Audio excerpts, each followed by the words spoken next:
दोस्तों, अगर आपको भी रात को नींद नहीं आती, मतलब सच में नहीं आती, और आप घंटों लग बिस्तर पर पड़े रहते हो, सीलिंग को घूरने लगते हो, एक बार दाएं करवट, फिर बाएं करवट, और दिमाग तो जैसे किसी रेस में भाग रहा हो, तो ये वीडियो मैं लिटरली आपके लिए बना रहा हूँ। आज मैं तुम्हें बुद्धा की एक कहानी सुनाने वाला हूँ और उसमें छुपे हुए कुछ ऐसे प्रैक्टिकल तरीके जो तुम्हारी नींद को वापस ला सकते हैं। ये कोई बोरिंग लेक्चर नहीं है, ये रियल स्टेप्स हैं जो काम करते हैं। बस मुझे कुछ मिनट दो और वीडियो के एंड तक तुम्हारे पास वो फॉर्मूला होगा जो शायद तुम्हारी जिंदगी बदल दे।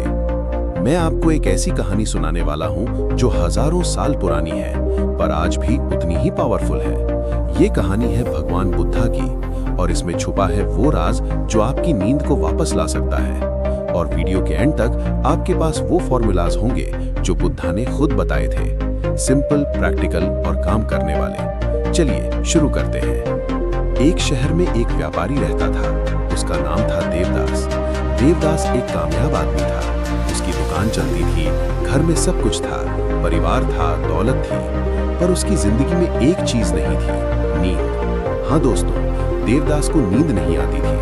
वो रात को बिस्तर पर लेता और उसके दिमाग में एक से एक सवाल उठने लगते। अगर कल का ऑर्डर कैंसिल हो गया तो? अगर मेरा कंपेटिटर मेरे कस्टमर्स को ले गया तो? और ये सब सोचते सोचते उसकी रात निकल जाती। सुबह वो थका मांदा उठता, काम पे जाता और फिर रात को वही चक्कर। धीरे धीरे ये प्रॉब्लम इतनी बढ़ गई कि देवदास का स्वास्थ्य बिगड़ने लगा। वो डॉक्टर्स के पास गया, उन्होंने नींद की दवाइयां दी, काफी दिन तक काम किया, पर फिर साइड इफेक्ट्स आने लगे।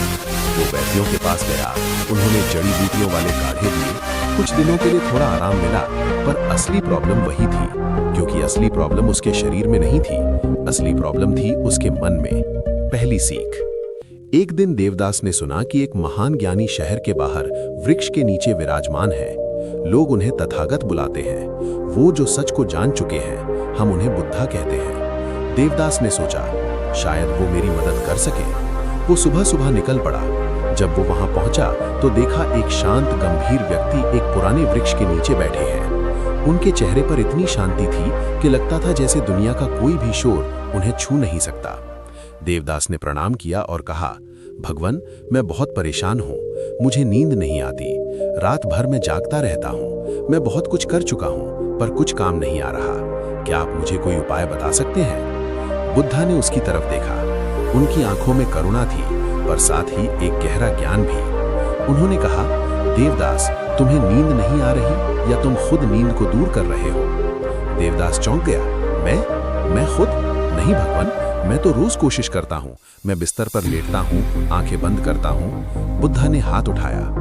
बिस्तर पर लेटना और सोचना बंद करना दो अलग चीजें हैं। तुम बिस्तर पर हो, पर तुम्हारा मन तो दिन की युद्ध भूमि में है। तुम्हारा मन रात को भी प्लानिंग कर रहा है, लड़ाई लड़ रहा है, डर बना रहा है। बुद्धा ने फिर कहा, नींद एक ऐसी चीज है जो तुम्हें मिलती है जब तुम उसके लिए तैयार होते हो, पर तुम रात को भी अपने मन को युद्ध में रखे रहते हो। युद्ध में रहने वाले को नींद कैसे आएगी? देवदास को समझ नहीं आया। बुद्धा ने फिर एक उदाहरण दिया। तुमने कभी किसी छोटे बच्चे को सोने से पहले देखा है? देवदास ने कहा, हाँ, मेरे बच्चे भी हैं।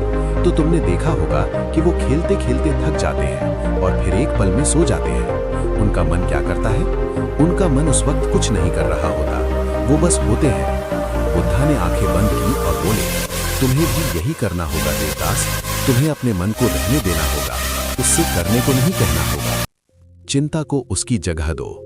देवदास ने कहा, पर भगवान, चिंता तो आती ही है, मैं रोक कैसे सकता हूँ? बुद्धा मुस्कुराए। चिंता को रोकना नहीं होता देवदास, चिंता को समझना होता है। उन्होंने अपने पास से एक कागज और कोयला उठाया। उस जमाने में लोग ऐसा ही करते थे। और देवदास से कहा, तुम ये करो, हर रात सोने से पहले एक कागज लो, उसमें दो हिस्से बनाओ। देवदास ने कहा, कैसे? बुद्धा ने समझाया, पहले हिस्से में लिखो जो कल करना है, दूसरे हिस्से में लिखो जो मेरे कंट्रोल में नहीं है। बुद्धा ने कहा, पहले हिस्से में सिर्फ 3 काम लिखो, बस 3, ज्यादा नहीं, क्योंकि रात को दिमाग को क्लैरिटी चाहिए, लिस्ट नहीं। और दूसरे हिस्से में जो लिखो, जैसे मौसम, दूसरे लोग, भविष्य, उनके आगे एक लाइन डालो और लिखो, इसे छोड़ रहा हूं। देवदास ने कहा, सिर्फ इतना सा? बुद्धा बोले, हाँ, क्योंकि जब तुम एक चीज को लिखते हो तो तुम्हारा दिमाग समझता है कि उसने उस काम को याद रख लिया है, अब रात को उसे बार बार सोचने की जरूरत नहीं। और जब तुम कोई चीज छोड़ देते हो तो तुम्हारा दिमाग उसे पकड़ना बंद कर देता है, वो जानता है ये अब मेरा काम नहीं। देवदास ने कहा मैं ट्राई करूंगा। बुद्धा ने कहा ट्राई मत करो, करो। बुद्धा ने फिर कहा देवदास, तुम्हारा शरीर एक गुलाम है, जो तुम उसे सिग्नल दोगे वो वैसा ही करेगा। देवदास ने आंखें बड़ी की। सिग्नल? बुद्धा ने कहा हाँ, जब तुम रात को बिस्तर पर जाते हो तो तुम्हारा शरीर सोच रहा है अब क्या होगा, कोई खतरा तो नहीं, तुम्हारा दिल तेज धड़क रहा है, तुम्हारी सांसें छोटी हो रही हैं, ये सब तुम्हारे शरीर का डर का सिग्नल है। तो देवदास ने कहा तो मैं क्या करूं?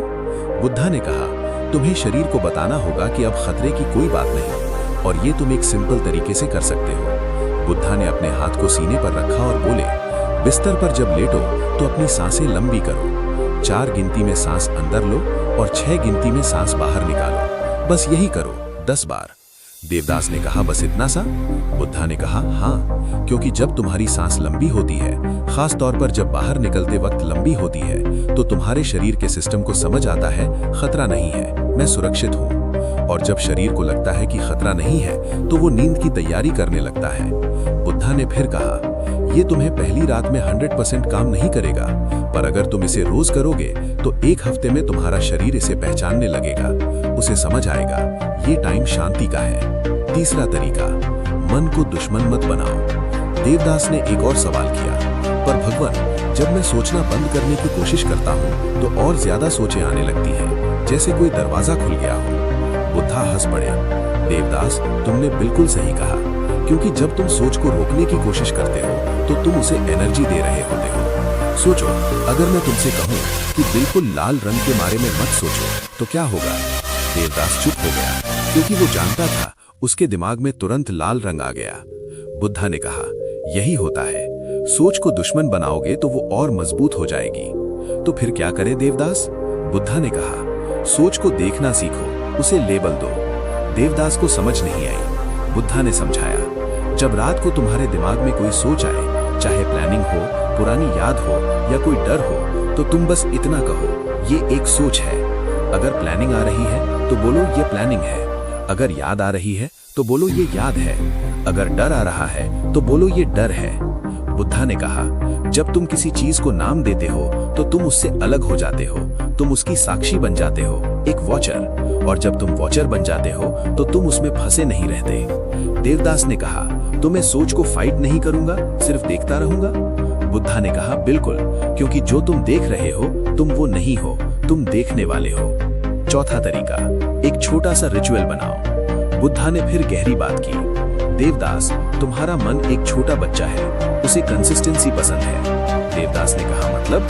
बुद्धा ने कहा अगर तुम हर रात अलग अलग समय पर सोते हो, अलग तरह से तैयार होते हो, तो तुम्हारे मन को पता नहीं चलता कि नींद का टाइम कब है।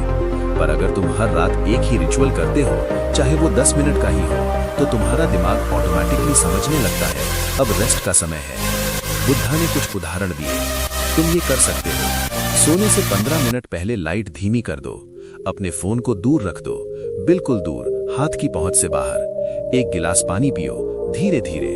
अगर पढ़ने का मन करे तो कोई शांत पुस्तक का एक पेज पढ़ो, पर स्क्रीन से नहीं। बुद्धा ने कहा बस यही 4 काम, हर रात सेम टाइम सेम ऑर्डर। तुम्हारा दिमाग पैटर्न पहचान लेगा, और जब वो पैटर्न पहचान लेगा तो वो तैयार हो जाएगा। 5वां तरीका, माफी और छोड़ना। बुद्धा ने फिर गहरी बात की। देवदास रात को बहुत से लोग किसी और चिंता से नहीं, बल्कि गिल्ट और गुस्से से जागते रहते हैं। देवदास ने सिर झुकाया, उसे अपनी गलतियां याद आ गईं। बुद्धा ने कहा तुम अपने आप को माफ करो।